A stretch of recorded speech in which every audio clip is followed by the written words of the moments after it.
Every second, every day, I spend hoping we never change. Love and you. Bonjour à tous, j'espère que vous allez bien. Aujourd'hui, on va se retrouver pour un petit cours vidéo pour réaliser des petits macarons à la rose. Alors pour ceci, vous allez mettre dans une casserole du lait et de la crème qu'on va mettre de suite à chauffer et dans laquelle on va mettre des petites pétales de rose. En parallèle, on va peser notre maïzena et notre sucre dans un cul de poule et dans un autre, on va casser les jaunes d'œufs. On met le tout à chauffer, enfin le lait et la crème avec les pétales de rose et on laisse porter l'ébullition. Et attention, ça se surveille comme il faut, sinon on risque de faire déborder le lait. Voilà. Une fois que notre lait est porté à ébullition, on va laisser infuser nos pétales de rose. Donc pour ceci, on va filmer la casserole et on va laisser infuser nos pétales de rose quelques minutes. Alors sur des petites quantités, comme on est en train de faire, une dizaine de minutes, un quart d'heure suffisent. Si jamais vous le faites sur des plus grosses quantités, donc quantité entre guillemets boutique, entreprise, là vous pouvez laisser infuser une bonne grosse demi-heure. Hop, voilà. On filme bien la casserole et on laisse infuser tout ça.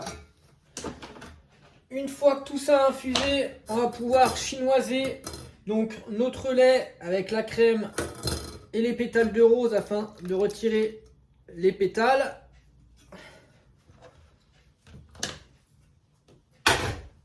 Et ensuite, on va continuer notre crémeux.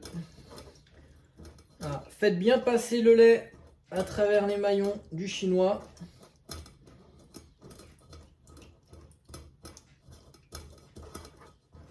Et une fois que tout est passé, on va pouvoir terminer notre crémeux. Donc on mélange efficacement nos jaunes d'œufs, on ajoute le sucre et la maïzena. Et on va faire blanchir les jaunes d'œufs. Ensuite, on va s'ajouter un peu de lait chaud avant de verser le tout dans la casserole afin de ne pas brûler les jaunes. Si vous versez tous les jaunes dans la casserole, vous allez brûler vos œufs, vos jaunes, et ce sera foutu. Et ensuite, une fois qu'on a fait le premier mélange, donc on va verser les jaunes dans la casserole. Et là, comme on a déjà versé une petite partie, il n'y a pas de risque qu'on les fasse brûler.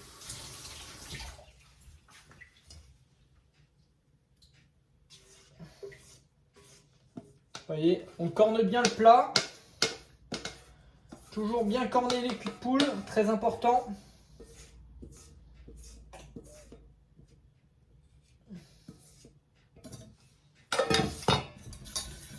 Et ensuite, on va mélanger jusqu'à épaississement.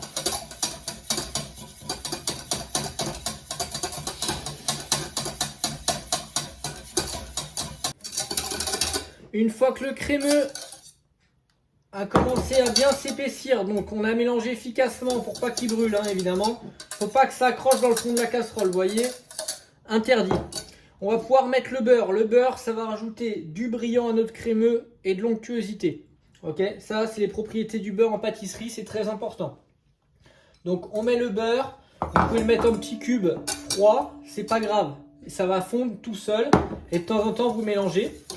Et une fois que votre beurre est bien fondu et que votre crémeux est homogène, on le débarrasse dans un cul de poule, on filme au contact et on met au froid positif, donc réfrigérateur.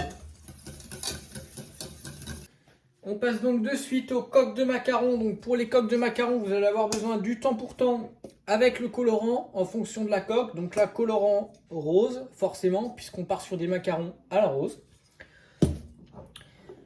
Blanc d'œuf avec sucre, on va les faire à la meringue française. Donc, on va mettre à tourner de suite.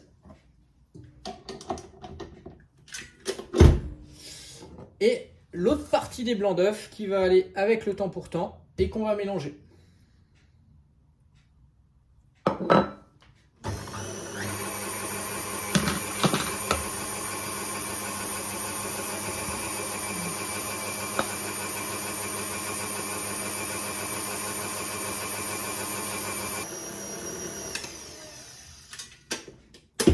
Une fois que notre meringue est bien montée, on peut le vérifier très simplement. Il faut qu'elle fasse un bec d'oiseau, comme c'est le cas, vous voyez là, en V. On va pouvoir l'intégrer à notre temps pour temps. Et on appelle ceci macaroné. Je vous montre ça de suite. Donc, hop. On met notre meringue dans notre cul de poule avec le temps pour temps.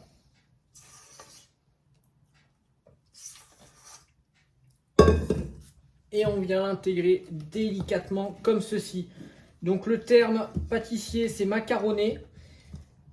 On fait attention à pas trop faire retomber les blancs et à vraiment avoir quelque chose d'homogène.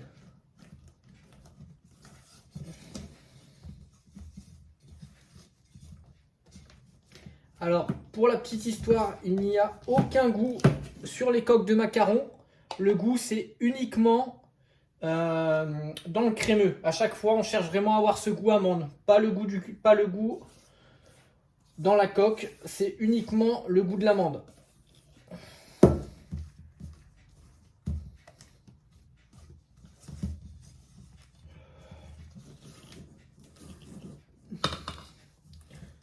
Et une fois que le mélange est bien homogène, vous voyez, on n'a pas trop travaillé, on va pouvoir pocher nos petites coques de macarons. Alors ensuite, pour les coques de macarons, papier cuisson, vous pouvez le coller à la plaque pour pas qu'il bouge. Vous mettez votre appareil dans une poche, petite douille unie, et on y va. Le gabarit, c'est à peu près une pièce de 2 €. Hein. Donc, on tient la poche pour les droitiers. La main droite va faire la pression, la main gauche dirige. On est bien droit. On appuie et une fois qu'on a fini, à peu près gabarit, taille d'une pièce de 2 €, on coupe et on passe à la suite. On travaille régulier, de façon régulière. Et une fois qu'on arrive au bout, hop, on vient en quinquance pour pas qu'il se touche. Et vous voyez, je tire d'un coup sec. Hop. Ça sert à rien de faire des macarons trop gros ni trop petits. Voilà, on respecte le gabarit.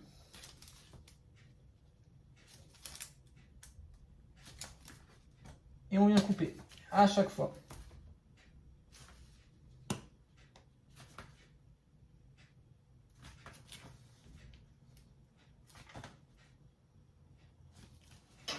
Vous voyez, la plaque est terminée. On est régulier. Et là, on va laisser croûter les macarons. C'est-à-dire que l'air va venir altérer la coque pendant 45 minutes. Et ensuite, on pourra enfourner. Quand vous enfournez 160 degrés, si vous montez trop en température le four, ça va craquer. Vos coques de macarons vont craquer. Ce n'est pas l'objectif. Donc là, on laisse de côté notre plaque. Et dans 45 minutes, on pourra enfourner. Donc, une fois que nos coques de macarons sont sorties du four, on les laisse une bonne demi-heure dehors avant de les décoller. Elles se décollent toutes seules. On les trie par gabarit. On en retourne une sur deux. Le crémeux dans la poche. Et on vient garnir nos macarons. Donc on n'en met pas de trop, juste assez. Vous voyez, hop.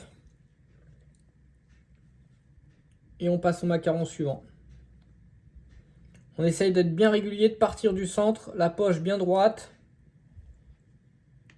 On les fait tous comme ceci. Ensuite,